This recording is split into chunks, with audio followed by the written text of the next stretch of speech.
The title of the sermon this morning is Give Beyond the Tithe. Our vision at Church Acadiana is to reach the lost, reach unchurched people, and we want to equip parents to disciple their kids in the home, to take that discipleship role personally. Instead of delegating it, we want the parents to be doing it themselves. So the next step in our church's journey as we seek to reach our community is to build our first building, our first church building. And so we bought property and we've been working with an architect, and the next step is to raise money to build this building. So we're embarking on a 2-year journey called Build to Equip. We're building an equipping center, a place to equip parents to disciple their kids, and grandparents to disciple their grandkids, and equip Christians to reach their friends for Christ. We're building an equipping center, and we're going to give ourselves 2 years to raise the money we need to build this building. And the money we need is $350,000. Now, what we're hoping is, and what this sermon series is doing, what it's moving us to, is on the last Sunday of this sermon series, October 16th, is called Commitment Day. And you're going to receive a commitment card in the mail that you can bring to church that Sunday.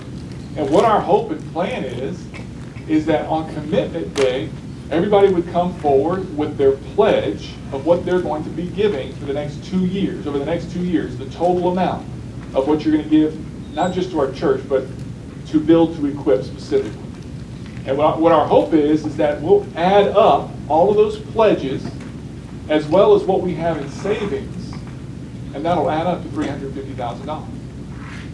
That's what we're praying for. That's what we're hoping for. That's what we're trying to move to at the end of this sermon series. Now, for us to reach that $350,000 goal, what we're going to need to do is give over and above what we normally have been giving. So if you've normally been giving $5 a month, we're going to ask you to give more than that, to stretch yourself, to sacrifice and give more on a regular basis so that we can reach that goal. So I want to give you an example this morning of what that might look like for you. So there are 3 levels of giving, and you can see this on the screen. 3 levels of giving. And you're going to fall, everybody in this room falls into one of these levels. So I want you to find yourself in one of these giving levels. The first are beginning givers. Beginning givers are those who give 0 to 4% of their gross income to the church. They give 0 to 4% of their gross income to the church. So if that's you, then you're a beginning giver. Okay. The second giving level are consistent givers. Consistent givers are those who give 5 to 9% of their gross income to the church. 5 to 9%. So if that's how much you give, that's you. You're a consistent giver. And then there are tithing givers.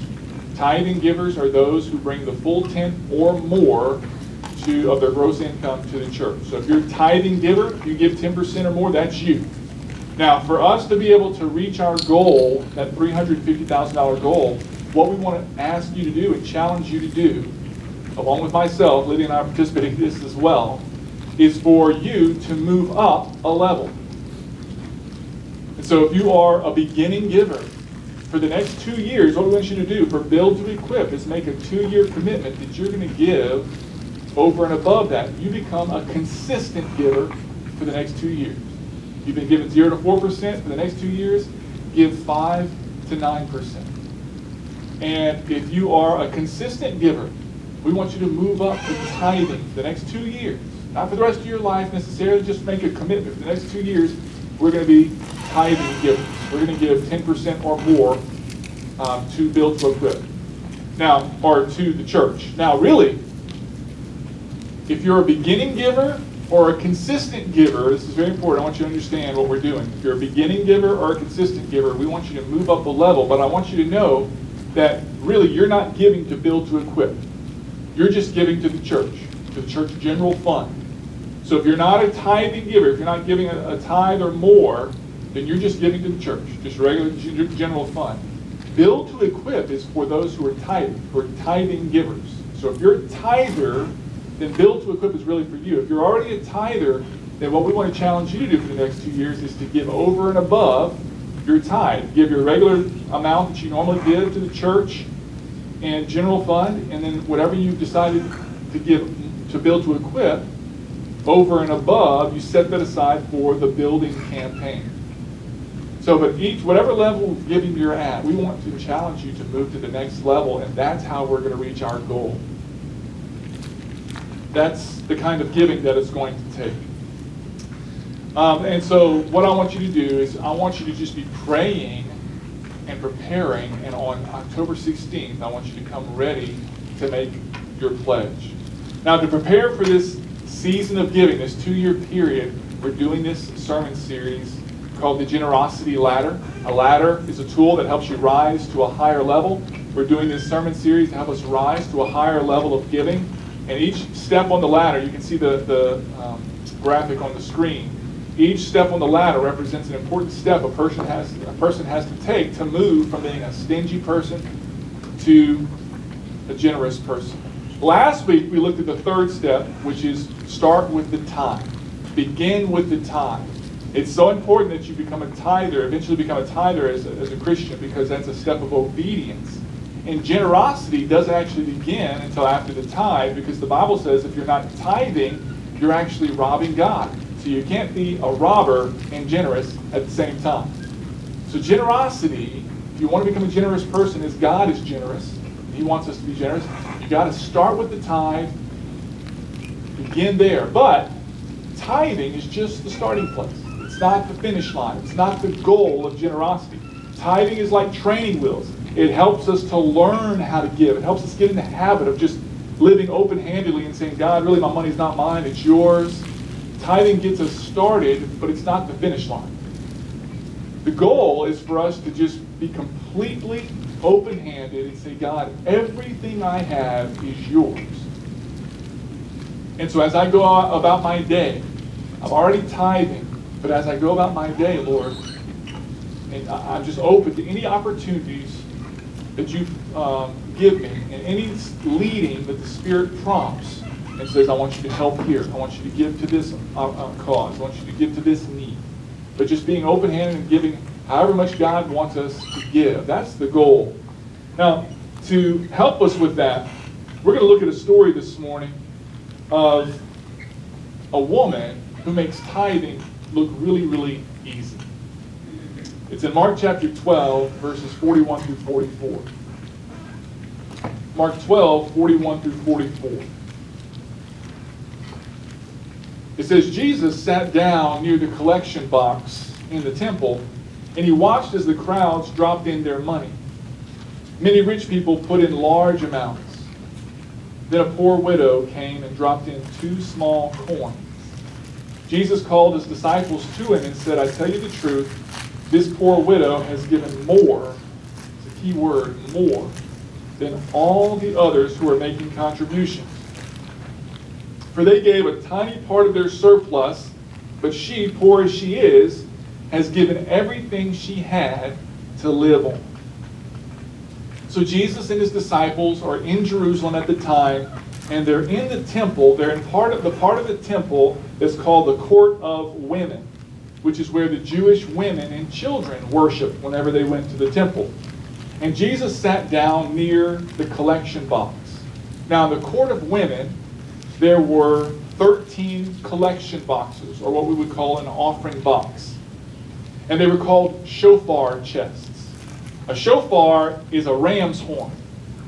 And so what they would do is they would take a box, a wooden square box, and they would insert the tip of the ram's horn, the small tip, into the box so that the wide end would be at the top, and it was to prevent theft.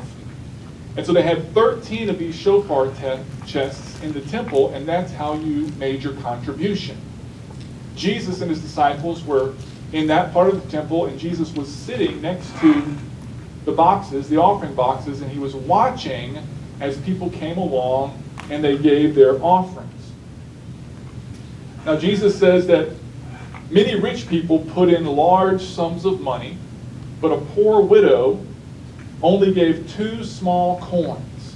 Now, being a widow today is a much different position than widows back then. They didn't have Social Security and public aid, and retirement, pension plans, and things like that. If a woman's husband wasn't rich and didn't leave her a lot of money, and if her children weren't rich, then she was likely, a widow was likely all alone and in a very tough position, very, very poor. And so if she didn't, this woman, it says she was very poor, which means that her husband wasn't rich and her children either weren't rich or her children weren't taking care of her. So this woman, it says, after many people put in large sums of money, it says this woman put in 2 small coins. Now the coins that she put in the shofar chest were the smallest coins that were in circulation in that part of the world at that time. The coins were called lepta, L-E-P-T-A. Each coin is called a lepton, L-E-P-T-O-N, and more than one is called a lepta. Now, if you remember from a previous sermon, a denarius was the common Roman coin from that day, and a denarius was worth 1 day's wage for a common day laborer, like maybe a carpenter or something like that. That was what a denarius was worth. Now this is a lepta. These were 2 leptons, or 2 lepta. And a lepta was worth 1/64th of a denarius, or about 5 minutes, worth 5 minutes labor. So this was a very small amount of money that this widow was dropping in the offering box. But then Jesus said that the woman, this widow, gave more than all the rich people. Now how is that possible? That this widow who gave the 2 smallest coins, or the smallest coin in circulation, she gave 2 of those, she gave more than everybody else. These people that were putting large sums of money. Well, Jesus tells us the answer. He says that she gave everything, while the rich people only gave a small part of their wealth. They gave from their extra, they gave from their surplus. She gave everything she had. So let me point out some amazing facts about this widow. 4 amazing facts about this widow. The first thing is that, of course, she gave everything. She gave everything she had. She didn't just give a tithe, or 10%. She didn't give 5%, 8%. She actually gave everything that she had. And that's amazing. I want you to think what that would be like for you if you came to church this morning and you emptied it out. You emptied out your bank account. You emptied out your retirement account, and you gave it all. Imagine that. The second amazing thing about this widow is that she gave more than she could afford. She gave more than she could afford. After she gave, because here's what it means to give everything. She had nothing left over to live on. She had nothing left over for food and necessities. So this would be like you getting paid at the beginning of the month, and you need that paycheck to provide for yourself, for your needs for the rest of the month. But at the beginning of the month, you get your paycheck, you come to church, and you just give it all. You drop the whole thing in the offering box. Now, immediately people are wondering, well, how are you going to live this month? You just gave it all. How are you going to buy food? How are you going to pay for your cell phone bill? How are you going to pay for insurance? How are you going to pay for your apartment?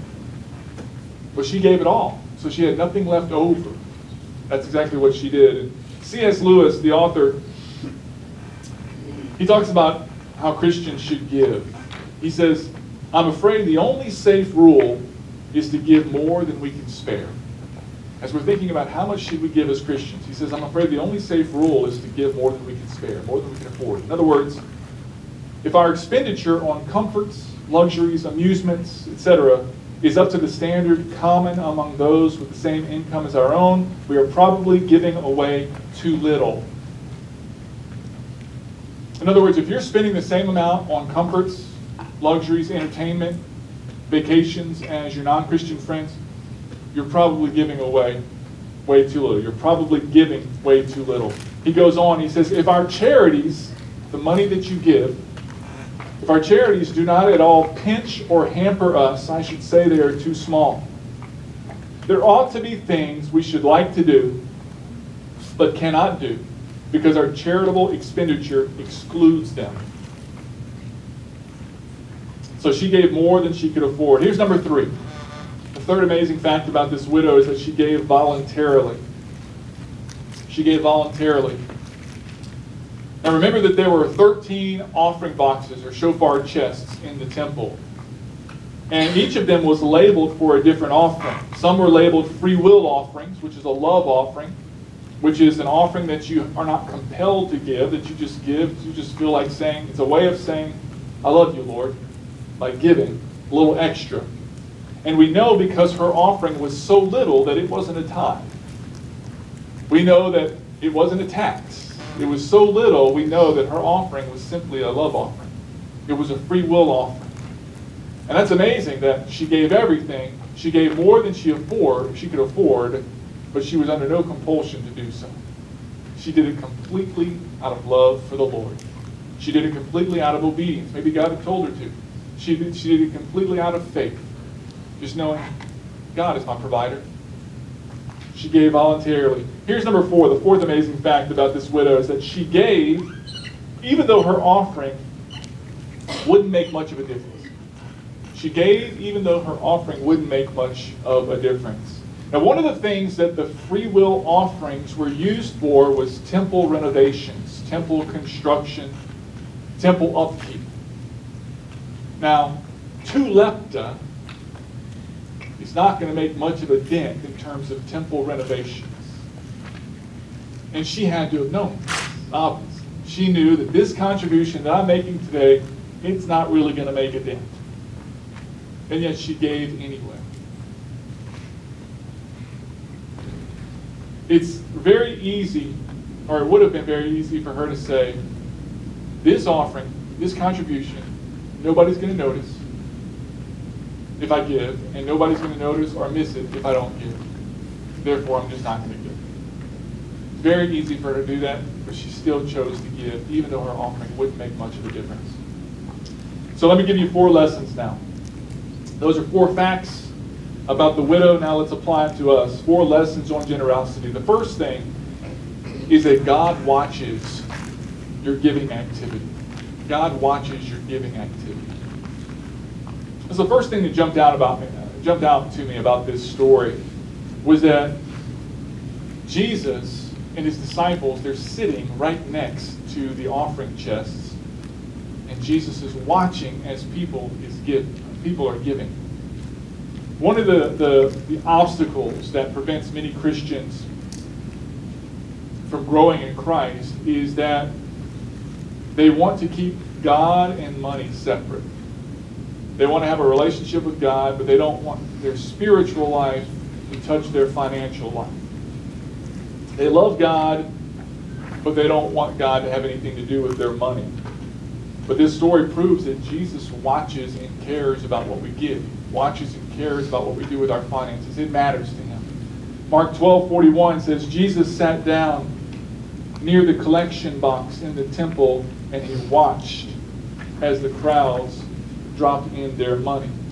Jesus is highly interested in your money. He's watching us today. Don't assume that God doesn't care about money. Don't assume that because God is infinitely wealthy that he doesn't care about your money. He does. 15% of everything that Jesus said had to do with money. 2/3 of his parables were related to money. Jesus talked more about money than he did about heaven, hell, prayer, and faith combined. So Jesus talked a lot about money because money matters. That's why it makes a lot of people so uncomfortable when the preacher talks about it, because it really matters to us and it matters to God. In Mark 12:30, Jesus said, and you must love the Lord your God with all your heart, all your soul, all your mind, and all your strength. In other words, God doesn't just care about your spiritual life. God cares about your entire life. God wants you to learn to love him with all that you are, and that includes your finances. He wants you to love him and obey him and trust him with everything that you have, not just a part of your life. Here's number 2, a second lesson. Hardship doesn't mean you shouldn't give. Hardship doesn't mean you shouldn't give. I think our instinctive reaction whenever we go through financial hardship is to pull back on our giving. Sometimes we just assume, well, since I am going through a hard time, that means God doesn't want me to give. God wants me right now just to worry about getting my finances in order, getting back in shape financially. But that's not necessarily true. Here this widow was very poor, and she gave all that she had. She was experiencing a time of extreme hardship financially, yet she still gave, and she gave everything that she had. Hardship is not an excuse for not giving. One of the things to remember is that if you don't trust God with a little bit, you're not going to trust God when you have much more. If you don't trust God when you have just a little bit, then you're not going to trust God as your income and as your finances grow. Learn how to trust God all the time with however much you have. Let me suggest a new way to think about giving. Instead of thinking, how much can I give? How much can I afford to give? A better way to think about giving is to ask, what does God want me to give? How much does God want me to give? Don't just think, how much can I afford to give?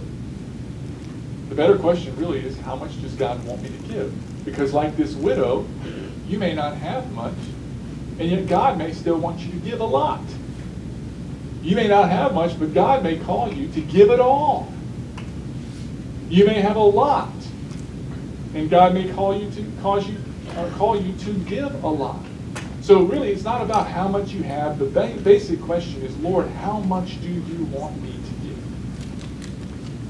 Don't just stop with the tithe and just assume that since I've tithed, I've done. Instead, ask, Lord, how much do you want me to give? A lot of us, I don't think we've asked that question maybe ever. Because we tithe and then we just put our giving out of mind. We say, well, I've done my duty, it's over. Instead, ask the Lord, Lord, how much? How much do you want me to give? Everything I have is yours. How much? Here's number 3. Third lesson from the widow is that no gift is too small if given to God. No gift is too small if given to God. So let's say that you've tithed already, but then after you've tithed, you only have a little bit of money that you could possibly give, just a little bit of cash left over. But you're thinking, since it's just a little bit, there's no point in giving it. It's not going to make a difference. It's not going to make a dent. But what we learn from the story of the widow is that the amount is not what's important to God. He said, even though she gave just a tiny amount that wouldn't make a difference at all in earthly terms, yet he said she gave more than everybody else. So no amount or no gift is too small if it's given to God. God is able to take something very small and turn it into something big. He's able to take a very small donation and use it to make a big difference. Remember the story of Jesus feeding the multitude, the 5,000 people. Do you remember what he used to do that? He used a little boy's lunch, a little boy who had 5 loaves of bread and 2 fish. That little tiny offering. So you got this huge multitude. How are we going to feed all these people? The little boy could have said, why should I even offer up my lunch? That's not going to do any good. That's not going to make a difference. But the little boy offered up his lunch, and Jesus was able to feed 5,000 people with that small contribution. So it doesn't matter how much you give. No gift is too small if it's given to God. Because you have to remember that God doesn't need your money. Jesus could have fed the multitude without. Without the little boy's contribution. He could have created the fish and the bread out of thin air if he wanted to. So it's not about Jesus needing your money. It's about you being obedient. It's about you having faith. It's about you doing what God has called you to do. Even if it's just a little bit, that's all you can possibly give. Even if all you have, like this widow, is just a little bit, you give it out of obedience, and God will do the rest. I love this quote by Elizabeth Elliot. She said, sometimes obedience means willingness to do the apparently useless thing in order that God may do the great thing. Sometimes obedience means the willingness to do the apparently useless thing in order that God may do the great thing. Sometimes God calls us to do things and it seems like, what's the point? What difference would that make? Don't worry about that. You do what God has called you to do. Let Him worry about the results. And then here's a fourth lesson from the widow. The value of your gift is not how much you give, but how much it costs you. The value of your gift is not how much you give, but how much it costs you. And this may be the primary lesson of this story, why this story is included in Scripture, and why Jesus said that this widow gave much more than all of these rich people. They gave a larger amount. She gave just 2 tiny lepta. And Jesus said she gave more. How is that possible? Because in God's eyes, the value of the gift is not how much you give, but how much it costs you. To put it another way, the value of your gift is not how much you give, but how much you keep for yourself. How much you hold back for yourself. One of the most bizarre realities and sad realities about giving, and they found this with many studies in America, is that as people's income goes up, their giving tends to go down. Not necessarily the amount of money they give, but as their income goes up, the percentage of their income tends to decrease. And the reason is because people are looking at the amount they're giving. And so they're thinking, yeah, even though my percentage of giving is going down, I'm still giving more than most people.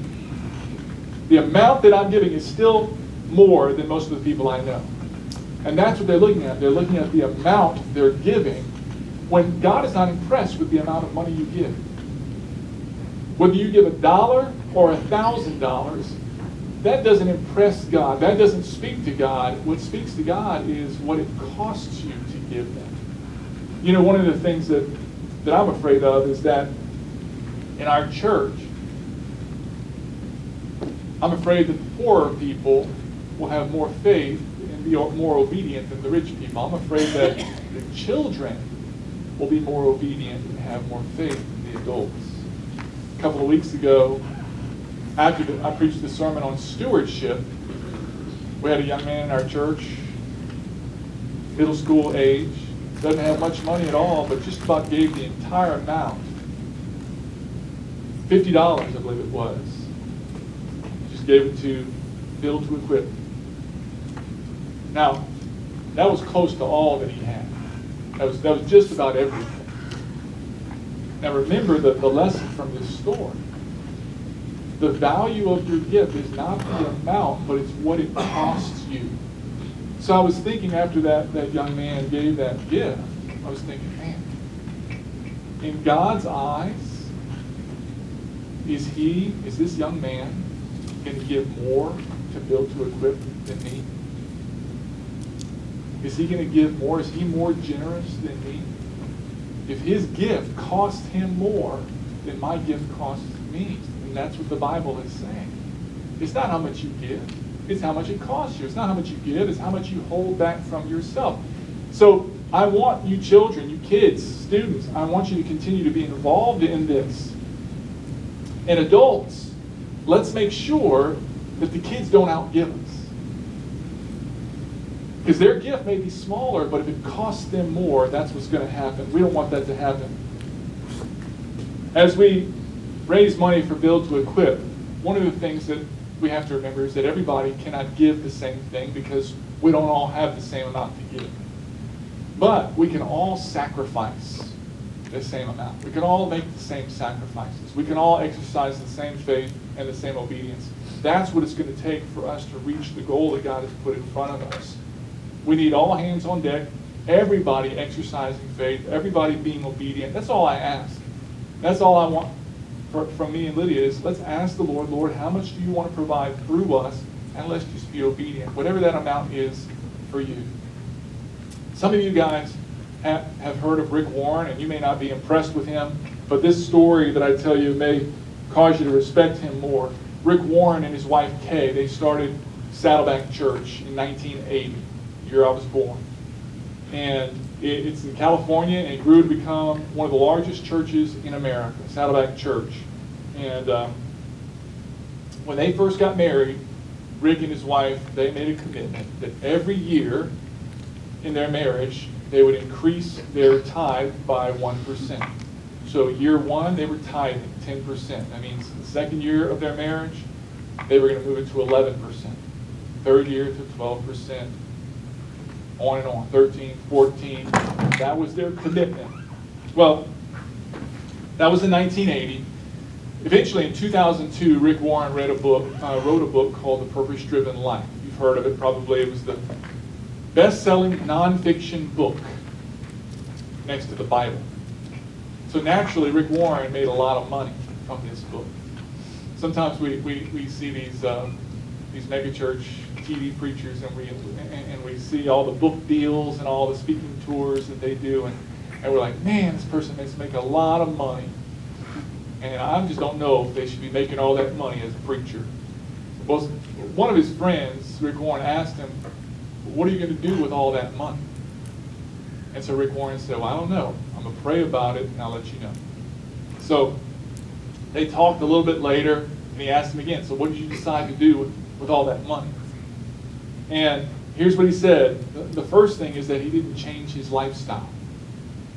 In other words, he didn't buy a new car or a new house. Now I want you to just, that's the first thing. That's huge. I want you to just think for a moment. Imagine if you won the lottery. Let's say you got $10 million. But you didn't go get a new car. And you didn't get a new house. You didn't even renovate your house. Imagine that. What's the first thing most of us would do if we got $10 million? We'd buy a new car and we'd get a new house or a bigger house. He didn't. He kept the same car, I think it was a Ford truck, and the same house. That's the first thing. The second thing he did whenever he started getting all this money from this book is that he set up 2 foundations, charitable foundations. One was to help hurting pastors around the world, and the other was to help hurting children who have been orphaned by the HIV/AIDS pandemic. Those are 2 things that are on his heart, 2 things that he was passionate about. The third thing that he did was that he became a reverse tither overnight.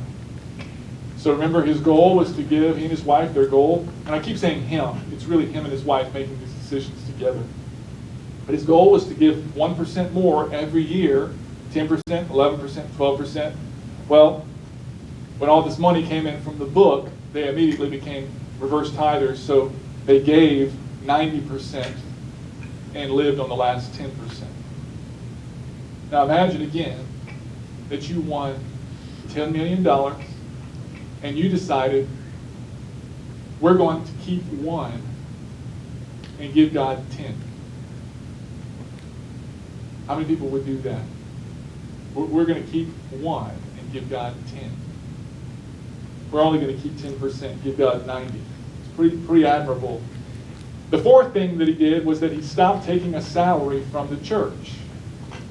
So he'd been, again, the pastor since 1980. He said, well, now the church doesn't need to pay me anymore. I'm just going to make my living from the book sales. But then the last thing was pretty cool. The last thing that he did was that he paid back every penny that the church had paid him since its founding. He paid it all back. That's pretty cool. This is somebody who realizes that tithing is not the finish line of generosity. Tithing is just the starting place. The goal is for us to continue to give and to be completely open-handed about all that we have and say, God, how much do you want me to give? What do you want me to do with my money and with my resources? Generosity is about sacrifice. It's not about how much you give, but how much it costs you. And I just think of a small group of people like our church, about 60 people, if we got obedient and we gave like that, we gave like this widow, we just said, Lord, we're going to give whatever you call us to give, whatever that means for us, whatever kinds of adjustments we have to make, that Lord, we're going to do that. I think God can do amazing things with a group of people like that. So here's how I want to close this morning. I want to walk you through a short giving exercise. And so I want you to have your worship guide, something to write with, something to write on. Now, one of the toughest things might be for you to figure out what is that number that we're going to pledge. What is that number that I'm going to pledge? As I said, on October 16th, on Commitment Day, we want you to have your commitment card ready, and we want you to be ready to make a pledge. This is what I'm going to give for the next 2 years. Over the next 2 years, to Build to Equip or to the church, if you're just increasing your giving, not yet a tither, but this is what I'm going to give over the next 2 years. We want you to be ready to do that. That's just a couple of weeks away, October 16th. How do you arrive at that number? I want to give you an exercise that can kind of help you get started in that direction, thinking in that direction. So there's 2 questions that I want you to write down. And then there's going to be a number that you'll come up with for each of these questions. Okay, so here's the first question that I want you to write down. Is what could I reasonably give? What could I reasonably give? And what I mean by this is just a financial question. This is just without you even spending time in prayer, without you spending a lot of time thinking about it. Like, you know your finances, you probably do. You probably know how much you have in savings, roundabout, if you have any. You know how much margin you have in your monthly budget. And so you know how much extra you can give just right off the bat, reasonably, without it killing you, without making huge sacrifices. You just know, well, I could give an extra $100 a month. Or I could give an extra $500 a month. It's no big deal. Or we have $10,000 in savings. We could give $5,000 of that. No big deal. We don't have any big plans for it, or we could do that. We could reasonably do that right now. So think about it. If you have any cash and savings, and in terms of your monthly commitment, what that would be. And I want you to think about that and write down that number in just a minute as you think about it. So if you're sitting next to your spouse, you and your spouse can whisper to each other a little bit if you need to. I know a lot of you guys are able to communicate without even talking. So now's the time to do that. Here's the second question. I'm going to give you some time to think through this in just a minute.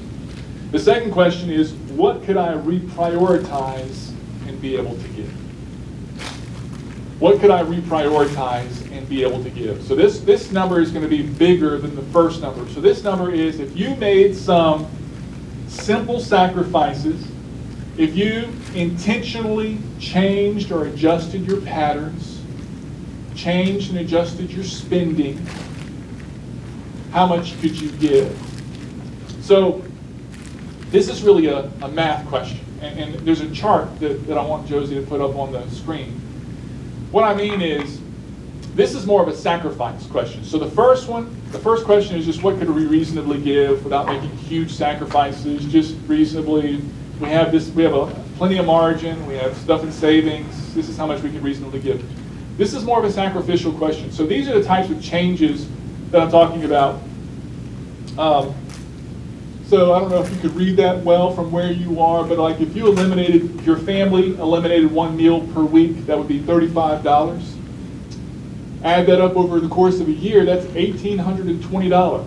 And then add that up over 2 years, that's $3,640 if you just cut out one meal per week for your family. It's quite a bit of money, huh? So that might be something you decide to do. You decide, we're going to not eat out as many times every month. Or I'm going to cut out Starbucks from now on. From now on, I'm going to start making my coffee at home and bringing it with me. A lot of you guys hate Starbucks. I'm just using that as an example. You might like CC's or Jet Coffee or whatever. But if you just cut out coffee or at the coffee shop, or if you say, I go to the movies about twice a month. I'm going to stop going to the movies. Just use Redbox or something like that. The last one on that list is to increase your cash giving. So in other words, this is your regular monthly offering. And what if you increased it beyond the reasonable level to more of a sacrificial level? So you said, to the point where you said, okay, I'm going to increase that. I'm going to increase my monthly giving. My monthly giving right now is $300. But I want to increase that for the next 2 years to $600 or to $700 a month. And to do that, I'm going to have to make some adjustments. I'm going to have to make some sacrifices. It's going to hurt a little bit, but I want to make that commitment. I feel God is calling me to make that commitment for the next 2 years. So anyway, you want to add that second number up. What would it look like over the course of 2 years? Okay? And that's your second number. Now, the idea is that the amount that you're going to give, that your God is going to call you to give, to build, to equip, is probably going to fall somewhere between that first and that second number. What could you reasonably give? And then what could you sacrificially give?